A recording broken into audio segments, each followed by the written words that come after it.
derrière moi. Alors, je vous invite à prier pour ce temps de partage. Le but, une fois de ce message, c'est que le nom de Jésus soit élevé dans les cœurs. On a difficilement un autre but. Et que nous puissions nous aligner à la personne de Christ tous les jours de notre vie. Seigneur, nous sommes devant toi, les mains ouvertes, prêts à recevoir. Nous n'avons pas, Seigneur, en nous-mêmes la capacité de pouvoir comprendre, de pouvoir saisir ces réalités spirituelles si toi-même tu ne nous donnes pas de pouvoir le faire par ton esprit. Alors nous te demandons, Seigneur, aujourd'hui d'ouvrir nos cœurs, nos pensées, nos yeux spirituels, que nous puissions, dans les paroles qui vont être partagées, les versets qui seront lus, saisir ce que tu as à nous dire, pouvoir prendre ce qui est bon, rejeter ce qui est mauvais. Permets, Seigneur, que nous puissions méditer ta parole au plus proche de ce que tu désires nous annoncer aujourd'hui. Nous prions même que ce qui soit annoncé soit prophétique, Seigneur, que ça puisse ça puisse toucher, Seigneur, des situations concrètes dans notre vie de tous les jours. Tout ce que nous souhaitons, Seigneur, c'est te servir, te connaître, marcher avec toi, te suivre et vivre cette filiation, Seigneur, que tu nous as offert à la croix. Merci pour ta grâce. Au nom de Jésus. Amen. Alors, si vous étiez là la semaine dernière, vous savez que nous sommes dans une série qui va nous amener à une semaine de prière. Cette semaine de prière est une réflexion quotidienne où nous allons pouvoir prier le matin et le soir sur des sujets qui viennent unifier l'Église, qui viennent nous aligner les uns avec les autres sur la parole de Dieu et qui nous permet de grandir ensemble dans une direction précise. On parlait de la flèche, on parlait d'une cible. Le Seigneur a toujours une direction pour son Église locale et EBE a une direction et notre rôle, c'est d'écouter et de suivre. Notre rôle est aucunement d'essayer d'avoir des idées géniales et les donner comme ça, mais c'est plutôt d'écouter ce que le Seigneur fait, d'observer et puis de le suivre, de s'aligner à lui. Donc c'est ce qu'on va essayer de faire aujourd'hui. Donc je ne veux pas changer de sujet. La semaine dernière, le sujet sur le roi Ézéchias était particulièrement bien amené et ça nous permet de réfléchir au but de notre vie, au sens de notre vie. Donc on va rester dans cette lignée des rois qui ont servi l'Éternel. Et aujourd'hui, nous allons regarder qui était le roi Josias. Il se peut que vous vous moquiez totalement de qui est Josias aujourd'hui parce que ça n'a aucun rapport dans votre vie quotidienne. Mais nous allons voir, en rentrant dans les Écritures, que ça nous parle, ça peut nous parler à nous personnellement par rapport à nos choix, par rapport à la manière dont on voit notre vie. Et la réflexion d'aujourd'hui, c'est une réflexion qui vous pousse à penser pour le futur. C'est pas juste au jour le jour, hein. On a parlé de servir le Seigneur au jour le jour, mais si on le sert au jour le jour, c'est parce qu'on a une direction, une fois de plus. Et si on voit quel est le but, alors jour après jour, on va s'aligner vers ce but pour être sûr d'aller dans la bonne direction. Vous êtes d'accord ? Ça évite de faire des mauvais choix. Ça évite de dire oui quand on devrait dire non. Souvent on me dit, mais comment connaître ce que le Seigneur veut pour nous ? Comment connaître la volonté du Seigneur ? Est-ce que, comme Jeanne d'Arc, on va entendre des voix ? Est-ce que, tout d'un coup, Il est très peu probable que ça arrive. Très peu probable. Bon, ça peut arriver, c'est exceptionnel. Mais c'est très peu probable. Donc, comment connaître la volonté du Seigneur ? Il faut déjà entendre sa voix. Sa voix, c'est la parole de Dieu. Première chose. Si tu ne la connais pas, tu ne peux pas la reconnaître quand il te parle. Et la deuxième chose, c'est qu'ensemble, le Seigneur nous a donné une sagesse qui vient de lui. Et donc, quand on se rassemble pour prier les uns pour les autres, on parle d'une semaine de prière, là, hein. Quand on se rassemble lors des samedis de jeûne et prière et qu'on élève la voix et que l'un a un chant, l'autre a une exhortation, un enseignement, on entend la sagesse de Dieu. Et d'une manière absolument extraordinaire, il vient confirmer ou infirmer ce que vous êtes en train de traverser, au travers de la prière d'un frère, au travers du témoignage d'une sœur, au travers d'un verset qui sera lu. Et là, vous dites oui, il a confirmé, il a parlé. Donc c'est ce qui nous intéresse, nous. On veut s'aligner sur la parole de Dieu. Donc là, d'étudier ce que Josias a vécu, en parallèle avec Ézéchias, on va voir qu'on a des directions dans notre vie qui peuvent être diamétralement opposés. Et ce qui fait que demain, ce que vous aviez prévu de faire, peut-être vous allez changer vos plans. C'est là où on en vient. C'est que si vous faites les bons choix et vous allez dans la bonne direction, il y a des choses qui vont s'ajuster. Le calendrier va s'ajuster. Les rendez-vous que vous allez prendre, le temps que vous allez mettre à profit. Qui est Josias? C'est qui ce roi? C'est un roi qui n'a pas fait les choses comme les précédents. Et nous allons en parler. Il y a beaucoup de feu dans une foi qui est jeune. Vous vous rappelez, quand vous étiez jeune chrétien, que vous venez de donner votre vie au Seigneur, vous vous rappelez de tout ce que vous vouliez faire, tout ce que vous avez fait, et la manière dont les choses se sont un petit peu dirigées, câblées, pour se concentrer sur quelque chose de plus précis. Eh bien, c'est ce que le Seigneur nous appelle à faire. Avoir une foi qui est vivante, mais qui est lucide, qui discerne les choses, qui discerne ce qui est important et ce qui ne l'est pas. Et une foi qui soit transmissible. On a prié tout à l'heure pour les jeunes qui montaient, parce qu'on désire transmettre ce que le Seigneur nous a donné. La prière d'un père pour ses fils, c'est que mon plafond soit leur plancher.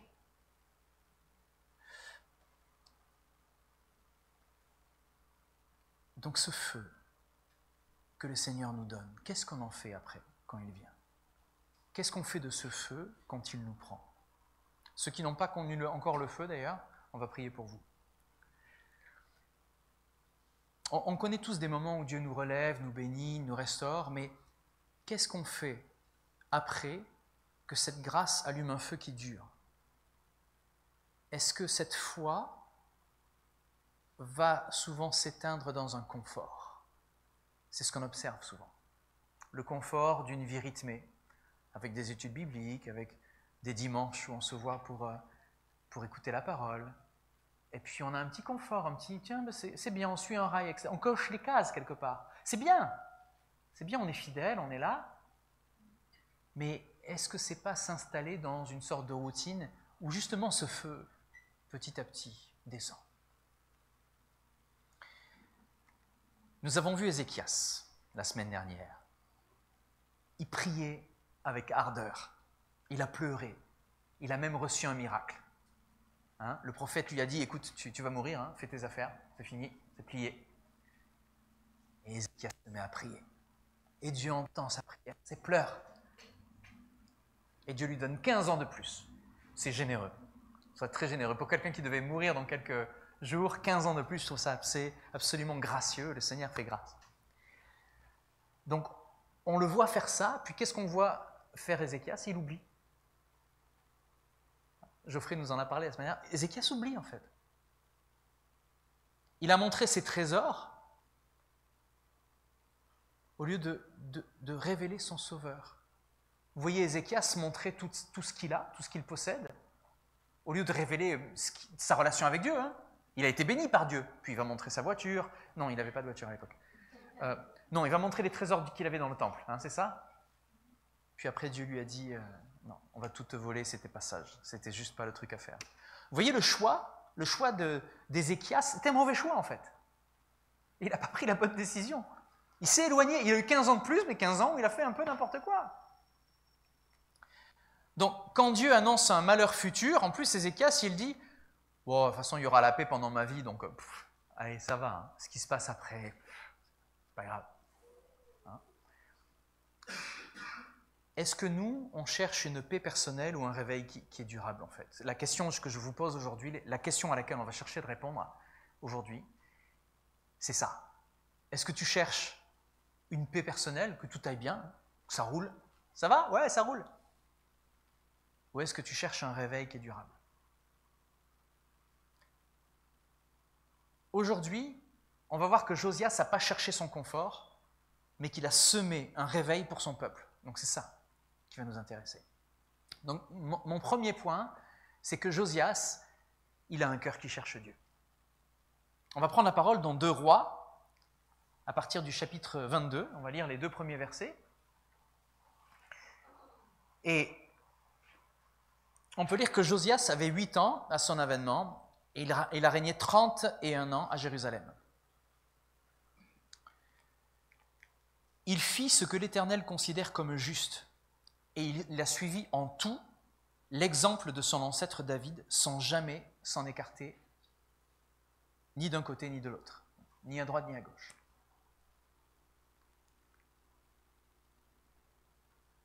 Il a fait tout ce que le Seigneur désirait. C'est pas rien de dire ça d'un roi, c'est absolument énorme, surtout que derrière, ils ont fait un bazar pas possible. Vous connaissez des personnes qui n'ont pas cherché le confort de leur royauté pour pouvoir changer leur monde? Vous savez que Nelson Mandela, par exemple, il était avocat, hein? Ça allait bien pour lui. Il aurait pu suivre une carrière d'avocat. Qu'est-ce qu'il a décidé de faire? De se battre pour les droits de son peuple. Il s'est retrouvé en prison pendant des années et des années. Et il a vaincu.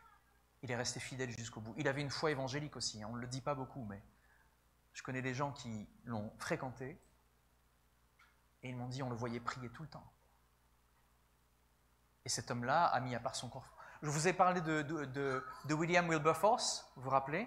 De cet homme qui a annulé la traite négrière, cet élu anglais.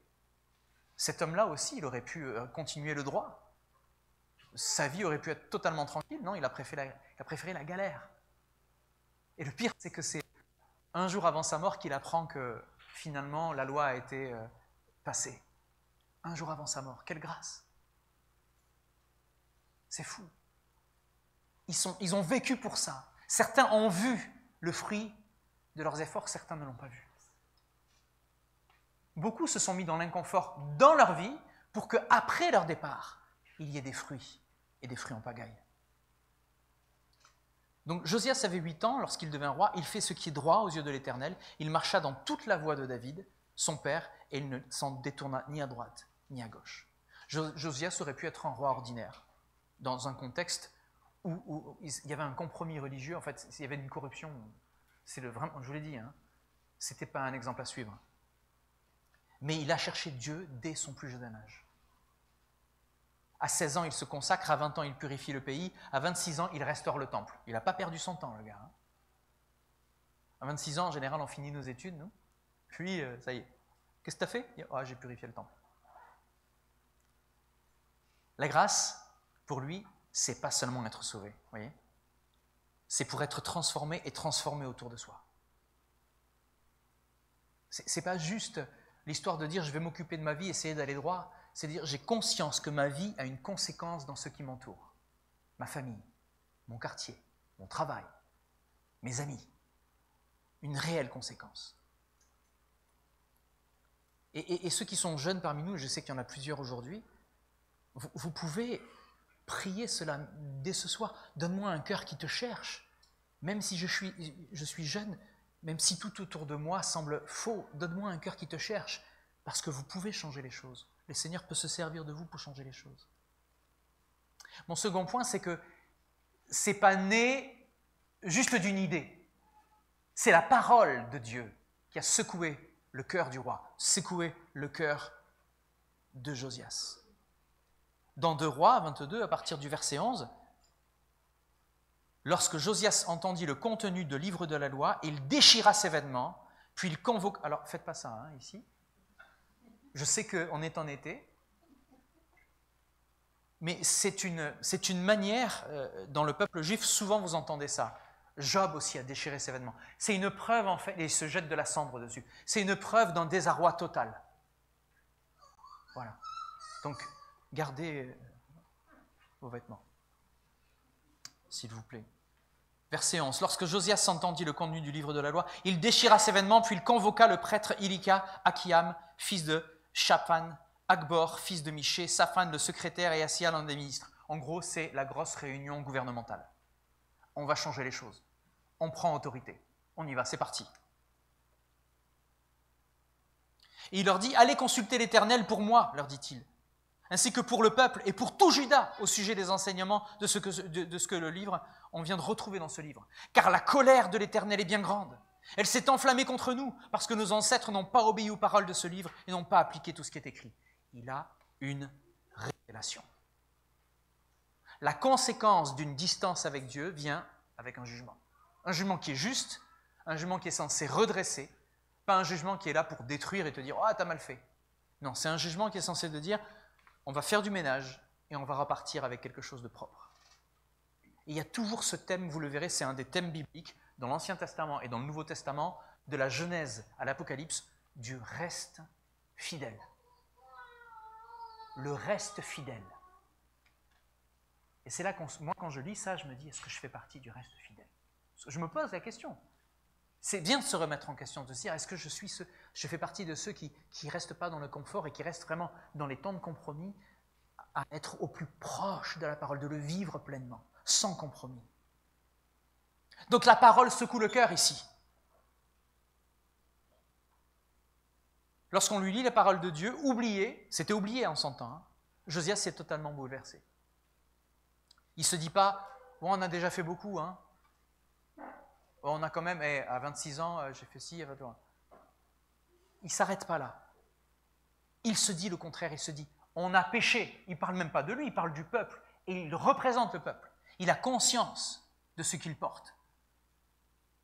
Sachez que vous, dans votre famille, si vous êtes chrétien, vous représentez votre famille. Vous avez une représentation. Si vous avez été éclairé par la parole de Dieu, vous pouvez intercéder pour vos proches, pour votre sang. Vous avez cette autorité, puisque vous êtes dans cette sphère d'influence. Regardez, Josias, la sphère d'influence, c'est quoi? C'est son peuple, c'est son pays, c'est sa nation. Votre sphère d'influence à vous, elle existe. Elle n'est pas étatique. Peut-être un jour, on ne sait jamais, si vous vous lancez là-dedans, on priera pour vous. Mais vous avez une influence sur vos proches, sur ceux qui vivent avec vous, ceux qui sont proches de vous. Et ce n'est pas à prendre à la légère. Vous pouvez intercéder pour vos proches. Et le Seigneur entend. Regarde ce que Paul dit au geôlier. Toi et ta famille, vous serez sauvés. Crois, et toi et ta famille, vous serez sauvés.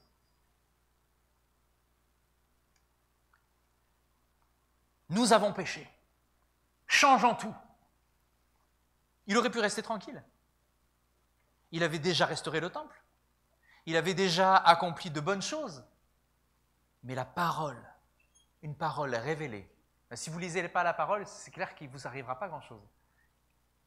Mais si vous lisez la parole au détour d'une prière, au détour d'un matin ou d'un soir, il se peut que, boum, ça vous tombe dessus. La parole sort de la Bible et vous frappe en plein cœur. C'est là que les choses se passent. Quand la porte est fermée.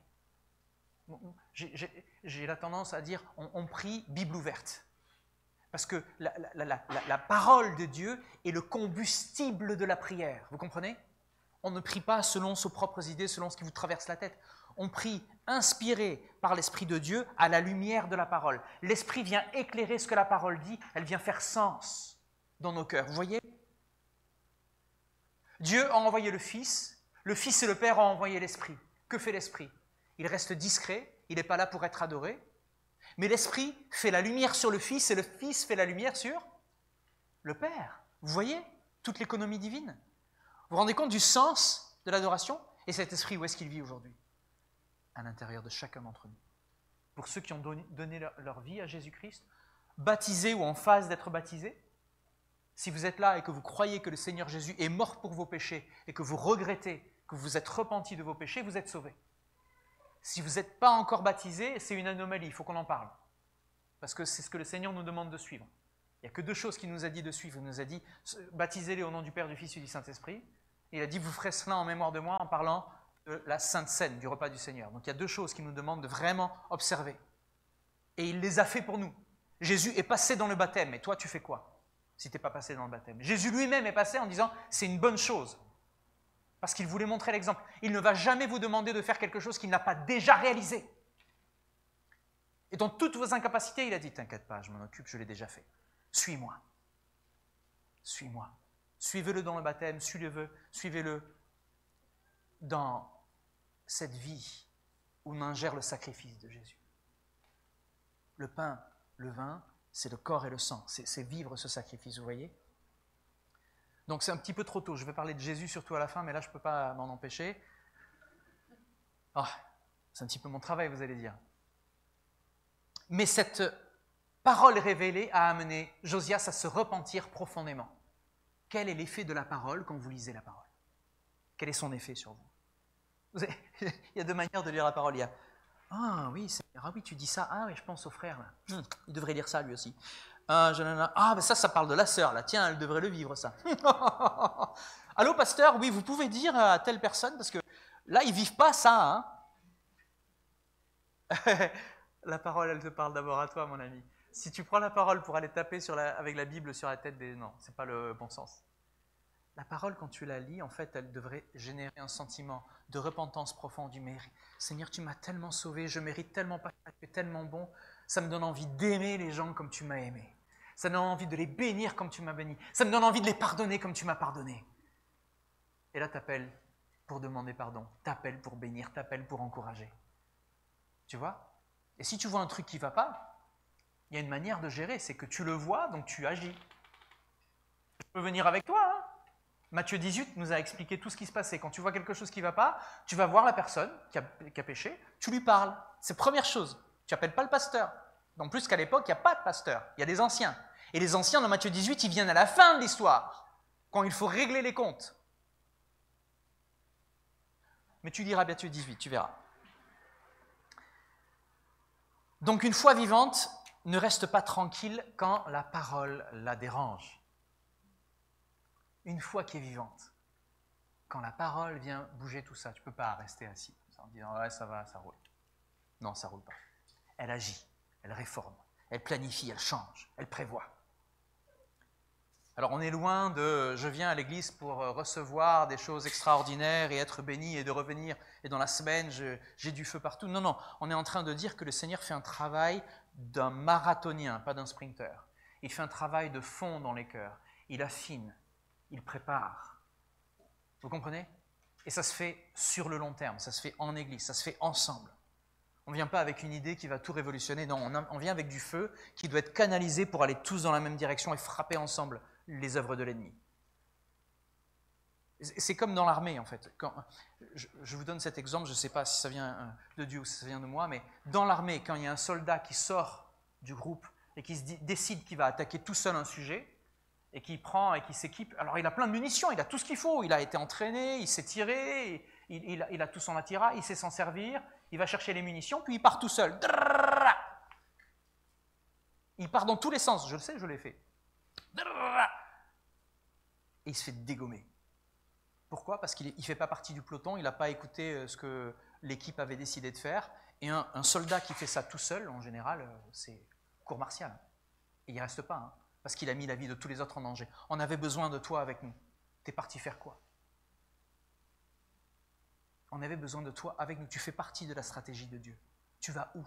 Dans ton coin, à faire tes trucs tout seul. On a besoin de toi. On a besoin que tu te soumettes. Éphésiens 4. Soumettez-vous les uns aux autres dans la crainte de Christ. Ça commence par les anciens qui se soumettent les uns aux autres. Je vous l'ai dit, hein, le rôle pastoral, c'est le rôle d'un collège d'anciens qui se soumettent les uns aux autres dans la crainte de Christ.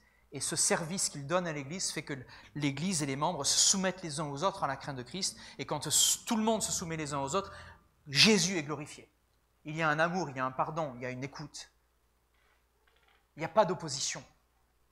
Souvent, dans les églises, ce qu'on voit aussi, c'est que dans les églises qui ont mûri, j'avais étudié ça l'année dernière, sur ce qu'on appelle la revitalisation de l'église. Dans les églises qui mûrissent, il y a souvent une scission quand on arrive à un certain nombre et que les jeunes qui ont grandi dans la foi, mais ne se retrouvent pas dans leur église. Qu'est-ce qui se passe? Soit ça change pour eux, soit ils partent de l'église. C'est ça qui se passe. Et souvent, quand les jeunes décident de partir parce qu'il n'y a pas eu d'endroit pour pouvoir les tenir ou faire les choses ensemble, il y a souvent une tête qui ne veut pas changer. Et qu'est-ce qui se passe? Eh bien, l'église se divise. Et je l'ai vu ça. Et alors, il y a d'autres églises qui se créent. Vous me direz, bon, ça mène du fruit, c'est l'œuvre du Seigneur. Mais qu'est-ce qui se passe en général? L'église institutionnelle qui est là, elle vieillit et puis après, elle meurt parce que ses forces vives sont parties. Donc, il n'y a pas d'opposition entre jeunes et vieux. Il y a un travail à faire ensemble. Les jeunes de l'Église sont nos enfants. On les aime parce qu'ils sont nos enfants. Ce n'est pas juste une force qui vient et qui s'élève. Ce sont nos fils, nos filles. Les anciens de l'Église sont nos pères. Quand on pense avoir juste, on va parler avec eux, on va se rendre compte qu'une partie était juste et puis une partie n'était pas si juste. Comme on le fait avec des parents. On s'aligne les uns aux autres, constamment. Parce qu'on a besoin les uns des autres. Donc, ce que je suis en train de vous dire là, c'est que ce cœur qui cherche Dieu, qui cherche à réformer les choses, qui écoute la parole, va permettre de ne pas faire ces erreurs que la chair fait. Les autres rois ont fait des erreurs dans la chair, parce qu'ils ont pensé comme des rois. Regardez Saül. Je ne sais pas si vous avez vu, il y a une série qui s'appelle The House of David, la maison de David, qui est absolument magnifique. Le jeune chrétien qui joue David est un chrétien déjà dans la vie de tous les jours. Hein.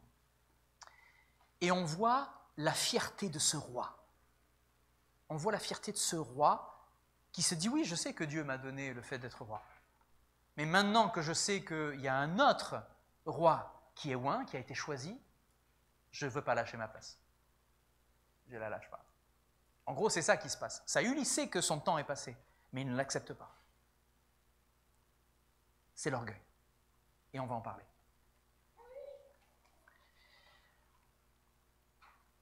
Ce réveil doit être visible, il doit être courageux, c'est mon troisième point. 2 Rois, au chapitre 23, les premiers versets, nous dit que le roi monta à la maison de l'Éternel et tous les hommes de Juda, et il lut devant eux les paroles du livre de l'Alliance. Le roi s'engagea à suivre l'Éternel et à observer ses commandements. Josias n'a pas gardé ce réveil pour lui tout seul. Il n'y a pas d'orgueil, il n'y a pas de fierté à se dire « je vis ces choses » tout seul. On voit Saül qui est choisi, qui choisit un autre roi, hein, qui choisit ses propres directions. Par sa fierté, il va faire des mauvais choix. Il ne va pas reconnaître qu'il y a un temps qui passe. Il aurait pu très bien vivre hein, la transition, mais ça ne s'est pas passé comme ça. Mais Josias, lui, il décide de prendre tout le monde avec lui. Il ne le garde pas pour lui tout seul. Il rassemble tout le peuple, il proclame la parole et il renouvelle l'alliance avec Dieu publiquement. Il prend une position qui est publique.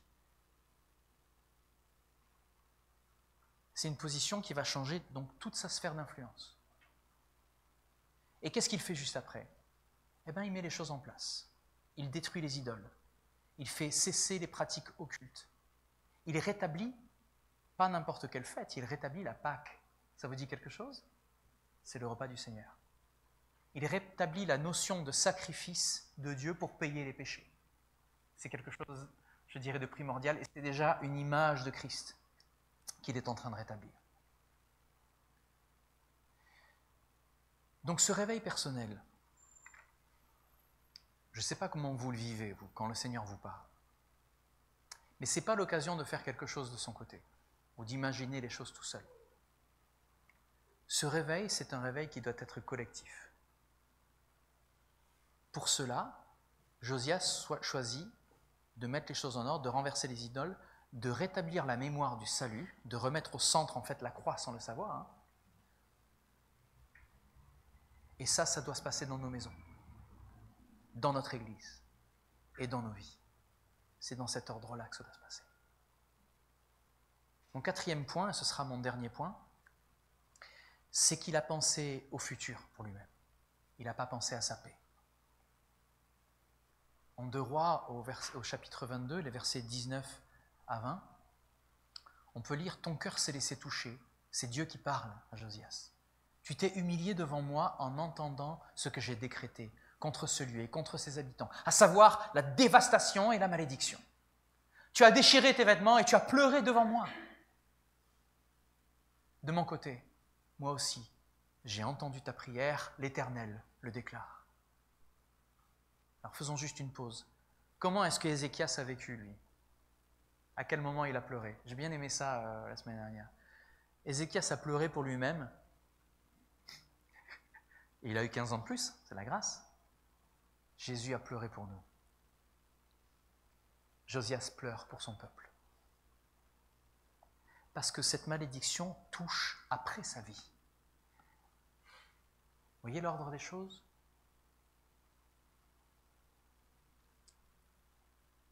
Parce que ton cœur a été touché, j'ai entendu ta prière, dit l'Éternel. Est-ce que ton cœur est touché quand tu lis la parole de Dieu? Parce que ton cœur a été touché, j'ai entendu ta prière.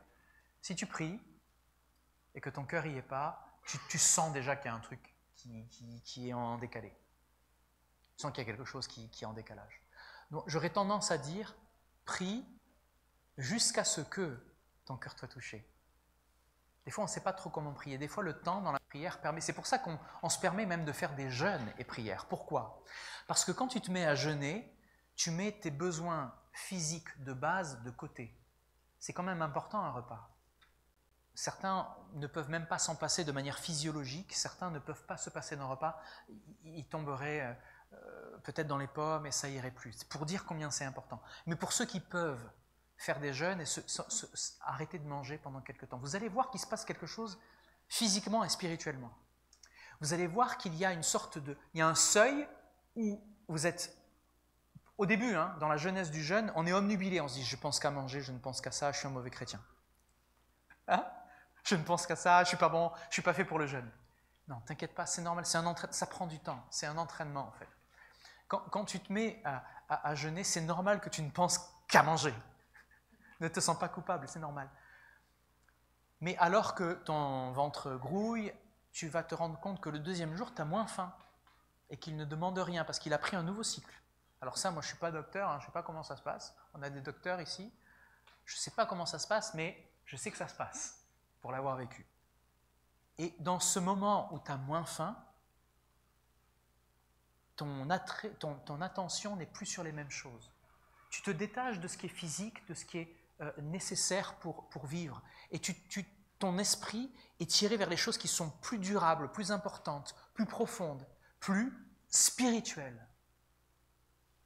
Et à partir du deuxième jour, tu sens qu'il y a une dynamique qui se met en place. C'est vrai que tu sens encore, à un moment, le troisième jour, il se passe quelque chose, où tu peux te dire, ok, dans la jeunesse du jeûne, le troisième jour, tu dis vivement que ça arrive à la fin. C'est normal, ne t'inquiète pas, c'est normal.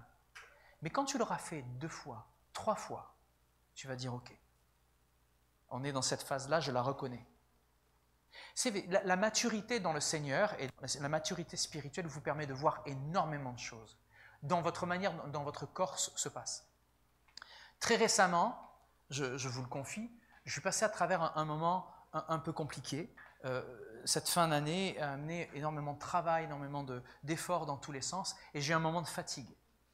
Et dans les moments de fatigue profonde, je pense que vous avez chacun connu ça, ça dépend de votre âge, mais il y a un moment où ton esprit ne voit que les choses d'une manière négative, parce que tu es fatigué physiquement. Et ça peut sembler glisser vers de la déprime, et c'est normal.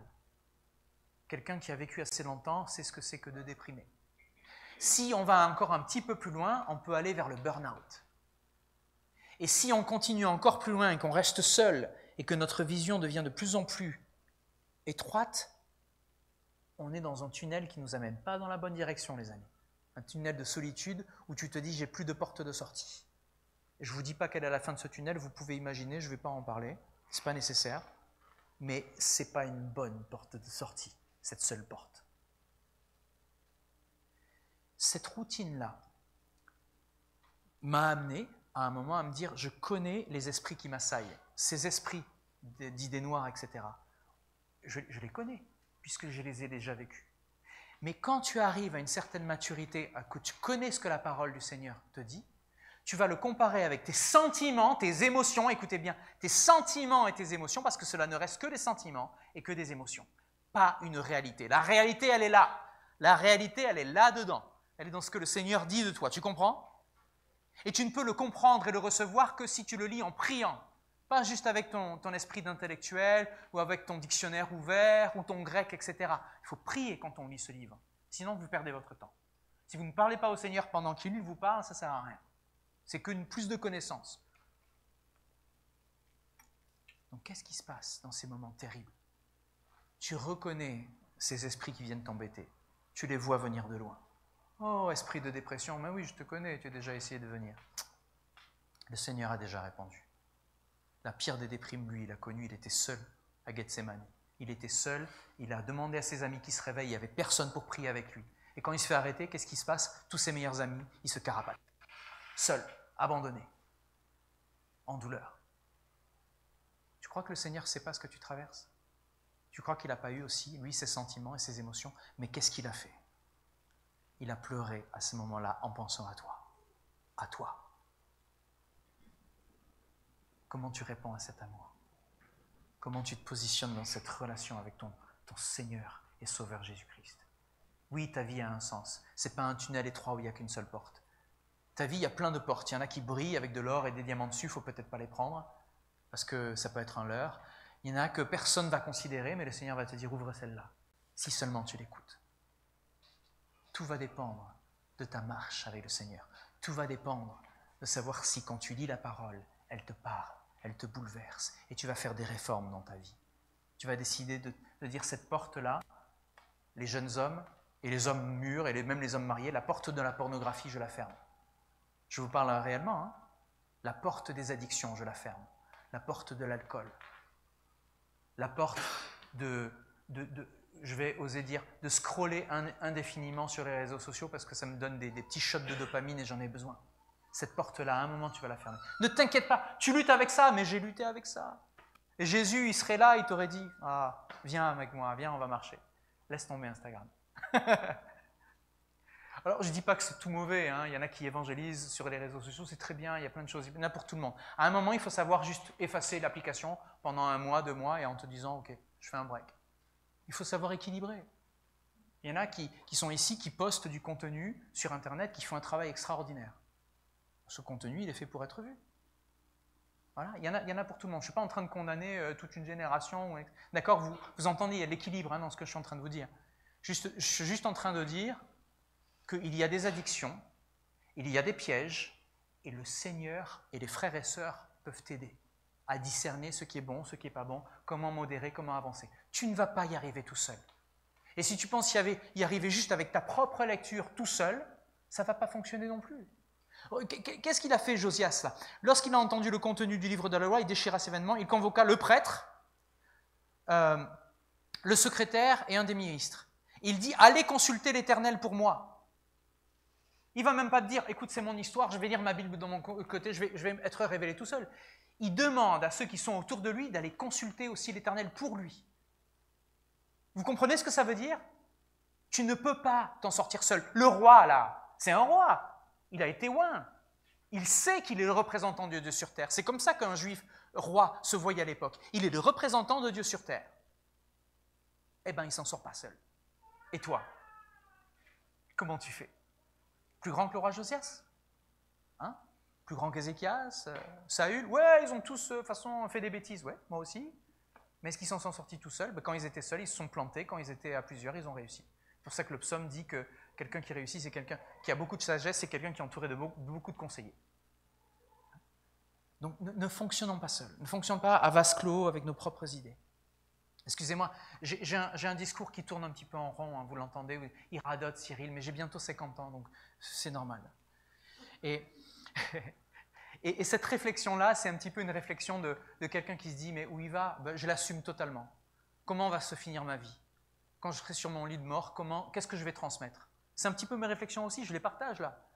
Qu'est-ce qui me pousse à regarder comment Josias a terminé sa vie? Comment il a vu ce qui venait après? C'est parce que je me pose ces questions, voilà. Mais nous avons un modèle qui nous attend. Un modèle plus grand que Josias. C'est Jésus. Comme Josias, Jésus, il n'a pas cherché sa paix. Il a porté le péché de tout un peuple. Il a réformé par quoi? Les nouvelles lois? Il a réformé par l'amour. C'est son amour qui était choquant. Il pardonnait des péchés. Bon, déjà, pardonner les péchés, c'est vrai qu'il n'y a que Dieu qui peut faire ça, donc c'était mal vu. Mais il passait son temps avec des gens de mauvaise vie. Sa réforme, c'était réellement l'amour de Dieu révélé en lui. C'est pas une belle réforme, ça? C'est pas un beau programme pour EBE? C'est pas un beau programme pour ta vie? Oui, oui, amen. Qui dit amen? C'est un modèle beaucoup plus grand que même Josias qui a tout fait comme il faut et qui a pleuré pour ce qui viendrait après sa vie, après son peuple, alors qu'Ézéchias, ils sont moqués totalement. Comme Josias, Jésus n'a pas cherché sa propre paix, je vous l'ai dit. Il n'a pas pleuré pour vivre, hein, il a pleuré pour donner sa vie. Philippiens nous le dit, il s'est humilié lui-même en se rendant obéissant jusqu'à la mort, même la mort sur la croix. Alors pourquoi on dit même la mort sur la croix? Pour nous, c'est normal, hein, de dire même la mort pour la croix, parce qu'on sait qu'il est passé par la croix. Mais ce bijou-là, peut-être que tu as en pendentif, ou sur un bracelet, ou certains l'ont en tatouage, eh ben, c'est la chaise électrique de l'époque. C'est comme si tu te baladais avec une chaise électrique en pendentif. On va dire, mais c'est quoi cette chaise électrique? C'est un instrument de torture, ton truc, c'est un instrument de mort? Oui. C'est exactement le choix que le Seigneur a fait. C'est la direction que sa vie a pris, le sacrifice. Un sacrifice volontaire sur un instrument de torture, le pire qui existe à l'époque. Donc on a tendance un petit peu à voir la croix comme un objet maintenant qui représente autrefois de décoration, mais sans se concentrer vraiment sur son sens. C'est le sacrifice personnel du Fils de Dieu pour toi. Donc où est-ce que le Seigneur t'attend? Dans un confort temporaire, sur une vie qui est relativement longue ou courte? Ou un sacrifice qui va porter du fruit, pour même après que tu sois parti? Il s'est humilié lui-même, jusqu'à la mort, même la mort sur la croix. La croix n'est pas le symbole de notre confort et des cases à cocher et de la routine du chrétien. La croix, c'est le modèle de notre appel. La croix est le modèle de notre appel, les amis. Alors, au final, moi je lance un appel. Quelle trace vas-tu laisser? Si tu te poses cette question aujourd'hui, tu vas aligner tout ce que tu vas faire sur la trace que tu pourrais laisser. Si tu réfléchis à cette question aujourd'hui, tu peux te dire « je suis jeune », etc. Tu peux déjà laisser une trace si tu prépares la chose, comme Josias avait préparé les choses. Il a lu la parole, il a mis les choses en place, il a réformé, pour ce qui viendrait après. Sans se dire « ben moi, pendant que je suis là, tout va bien se passer ». Il a pensé à après. Quelle trace, toi, vas-tu laisser? Ne vis pas seulement pour être sauvé. C'est comme si tu enterrais un talent sans le faire multiplier. Qu'est-ce qui attend le gars qui a enterré le talent parce qu'il avait peur? Et ça ne se passe pas bien pour lui. Vis pour allumer une génération. Il y en a, je leur parle ici, il y en a ce soir, ils sont là, ils se disent « je vis pour allumer une génération ». Peu importe votre âge, hein, mais il y en a qui ont cette conviction, et cette conviction, elle est réelle, elle vient de Dieu. Ne cherche pas juste une vie paisible.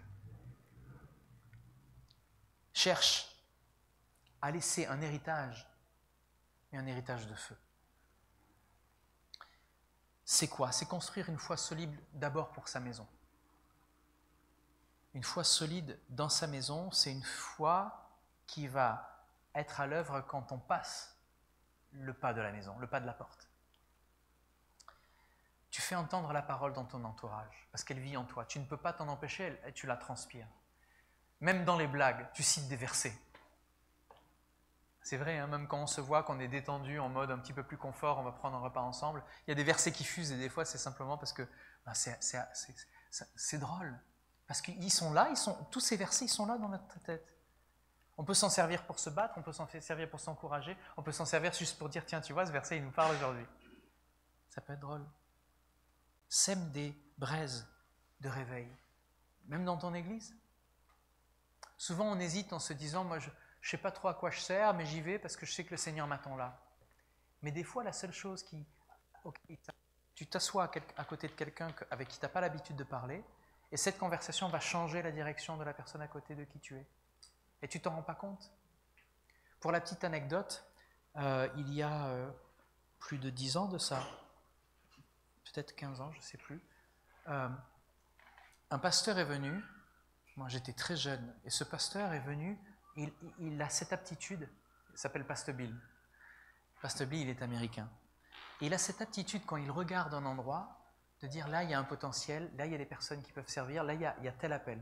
C'est absolument magnifique. Il a vraiment une dimension un peu apostolique, il va dans des endroits, il entraîne des pasteurs, il crée des églises, etc. Et il a passé un doctorat d'ailleurs sur comment mettre une église en place. C'est dans ses veines, hein, c'est comme ça. Et il arrive ce jour-là, il regarde ici, il dit c'est un bon début, c'est bien pour débuter.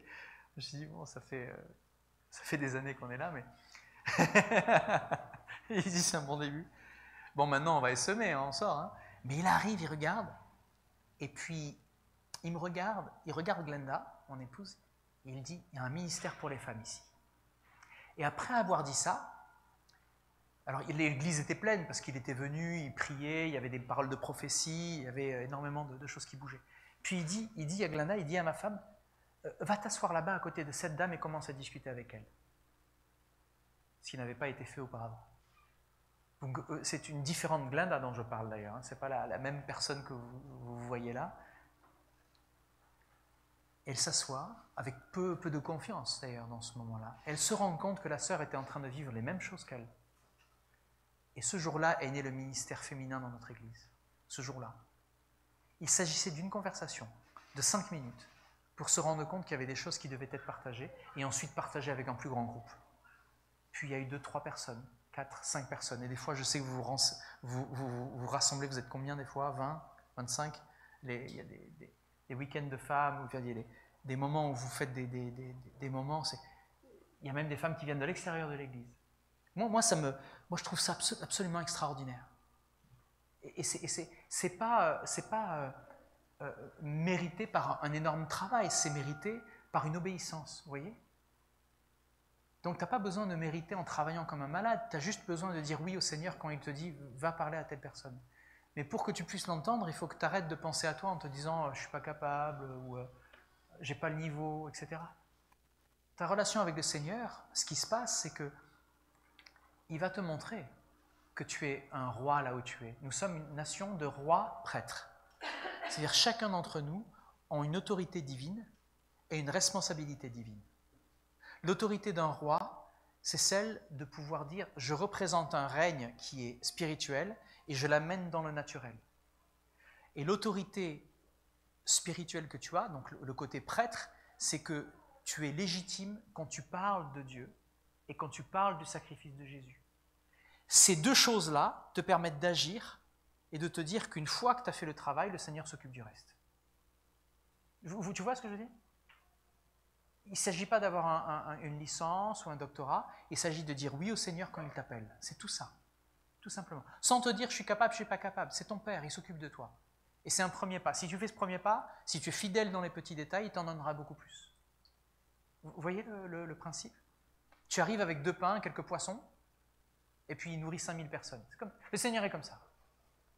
Mais à partir de quand est-ce que tu vas te dire je laisse la parole me toucher, me transformer, pour que je puisse faire une réforme dans ma vie en me mettant maintenant au service du Seigneur? Tu vois? Arrête de penser trop à toi. Concentre-toi sur Jésus. Tu n'es pas le nombril du monde. Tu es la prunelle des yeux de Dieu, mais ce n'est pas pour que tu te regardes toi. Regarde le Seigneur, c'est lui qui te transforme. Tu vois? Et en faisant cela, toutes tes propres idées, en te mélangeant aux uns aux autres, en pardonnant, en écoutant, en passant du temps à discuter les uns. C'est très important de discuter les uns avec les autres, de ne pas s'éviter, surtout quand il y a des problèmes. Matthieu 18, il dit, s'il y a 2 ou 3 rassemblés en mon nom pour résoudre un problème, pas juste pour prier ou faire une étude biblique, pour résoudre un problème, je suis au milieu d'eux. Donc s'il y a quelqu'un avec qui tu as un problème et que tu t'es pas assis avec la personne, ben, tu as un manque à gagner. Et tu vas voir que tu vas gagner énormément. Tu vas ressortir béni, enrichi. Ça va être extraordinaire. Fais confiance à la parole. Laisse-toi déranger par ces versets. Vous comprenez pourquoi ça m'énerve quand on lit ce verset juste en disant « Seigneur, quand 2 ou 3 sont... » Excusez-moi, je le refais parce que ça me plaît, hein, je vous embête avec ça. C'est juste au début d'une prière ou d'une réunion de « Seigneur, merci parce que quand 2 ou 3 sont assemblés en ton nom, tu es au milieu de nous. » Donc, nous avons confiance que tu es au milieu de nous. Il est au milieu de vous avant que tu fasses cette prière, n'aie pas peur. Ce verset, il est là pour dire, quand tu as un conflit avec quelqu'un et que tu veux parler avec cette personne, c'est là que le Seigneur est présent et qu'il va t'aider à réparer cette affaire. Ce verset, il est là pour ça, pas pour démarrer une prière, pas pour démarrer un culte. Je vous demande pardon de lever le ton comme ça. Mais il y a tellement de non-dits dans les églises, il y a tellement de séparation, il y a tellement de haine qui commence qui se crée, qui divise, qui sépare. C'est fini, les amis. Pas pour nous. On connaît trop de choses. On est mûrs. On s'aime. On s'aime et on s'aime. Je refais, hein. Je vous embête, j'en profite. On s'aime, ça veut dire qu'on fait des choses sur le long terme, on pose des actes stratégiques et importants avec la foi et on s'aime. C'est le chemin à suivre. D'accord? Ouais, ça marche. Il y en a un qui lève la main. Tu veux dire quelque chose? Non, c'est bon. Quelle trace laisseras-tu?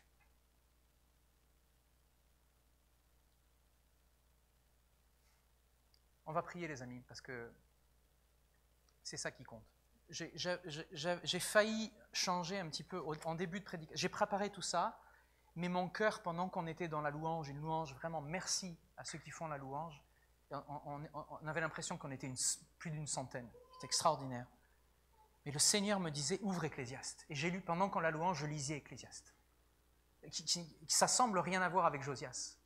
Mais en fait, ce que Ecclésiaste nous montre, c'est apprendre à bien choisir. Donc ce que je vais faire, c'est que je ne vais pas le faire maintenant, parce que je vais vous embêter encore un quart d'heure, et vous allez dire, il était long aujourd'hui le pasteur, etc. Okay. D'accord ? Mais quand tu lis Ecclésiaste, à partir du chapitre 6 et du chapitre 7, vous allez faire cet exercice en rentrant à la maison. Il va te montrer que les choix ne dépendent pas d'un bon moment ou d'un sentiment ou d'un parfum. Les choix que tu vas faire, c'est des choix stratégiques qui vont durer pour le reste de ta vie et qui vont avoir une différence dans le futur après que tu sois mort. Mais je ne vous vois pas noter Ecclésiaste 6 et 7. Je vous le vois pas. Si, tu notes. Qui c'est qui note ? Tu ne notes pas, toi. Tu as noté, toi ? Non, il y en a qui s'endorment.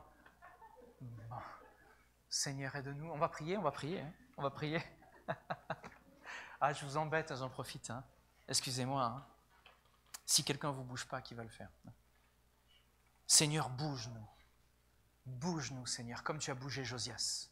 Comme tu es venu déranger Josias. Il a déchiré ses vêtements.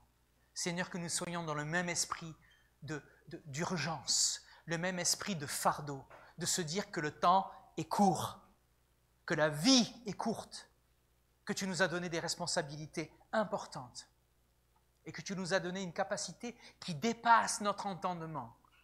Tu as donné à tes disciples le fait de nourrir 5000 personnes. Ils sont venus vers toi et tu leur as dit, mais vous, allez les nourrir, allez les nourrir. Et c'est un jeune homme dont on ne connaît même pas le nom qui est venu avec quelques poissons et quelques morceaux de pain. Béni soit-il. Béni soit la foi de celui qui vient avec le peu qu'il a, en sachant que tu vas multiplier les choses. Béni celui qui a une foi d'un grain de sénévé, parce que cette graine va porter une plante qui va être aussi grande qu'un arbre à un moment. Merci Seigneur, qu'on ne laisse pas nos talents enterrés et que nous les mettions à profit pour pouvoir les multiplier. Merci Seigneur que nous nous fassions confiance dans cette avancée qui est si difficile, dans ce chemin qui est si étroit. Merci que nous te fassions confiance quand nous avons des conflits, que nous puissions nous asseoir ensemble, en parler à bâton rompu et te faire confiance pour la sortie, parce que nous t'appartenons tous.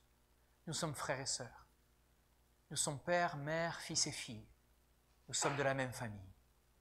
Et nous te faisons confiance pour la conséquence. Nous te faisons confiance pour ce qui vient juste après. Nous sommes conscients, Seigneur, comme Josias, qu'une fois que nous serons partis, il va se passer beaucoup de choses. Mais permets-nous le temps que nous soyons là, de faire ce qui est juste à tes yeux,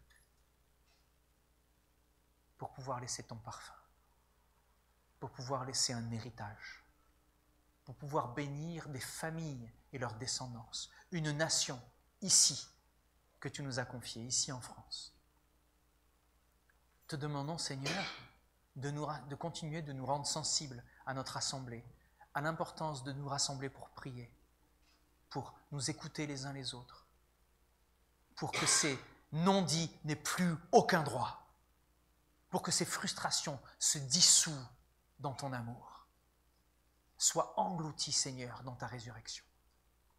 Que les discordes fassent place au pardon, à la régénération, à la victoire et à la défaite de notre ennemi. Car oui, Seigneur, tu nous as utilisés pour que nous puissions écraser la tête du serpent. Il est sous nos pieds, tu l'as soumis à ton Église, et tu te plais, Seigneur, de voir tes enfants vainqueurs quand ils te font confiance. Ne nous permets pas, Seigneur, de marcher selon nos propres voies, selon nos propres pensées. Permets-nous, Seigneur, de nous aligner les uns avec les autres, selon les directives que tu nous donnes, et que dans la prière, nous ressortions avec des convictions communes, et non pas des chemins différents. Permets-nous, Seigneur, de vivre encore mieux que Barabbas et Paul, qui n'ont pas pu s'entendre pour faire le ministère ensemble et qui sont partis séparément.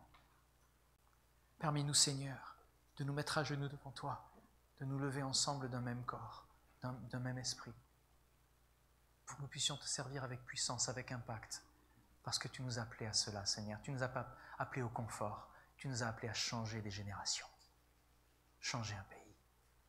Merci pour cette grâce, ce privilège, cet appel, la puissance que tu déploies. Nous nous en remettons à toi. Nous nous abandonnons à toi. Nous te faisons confiance.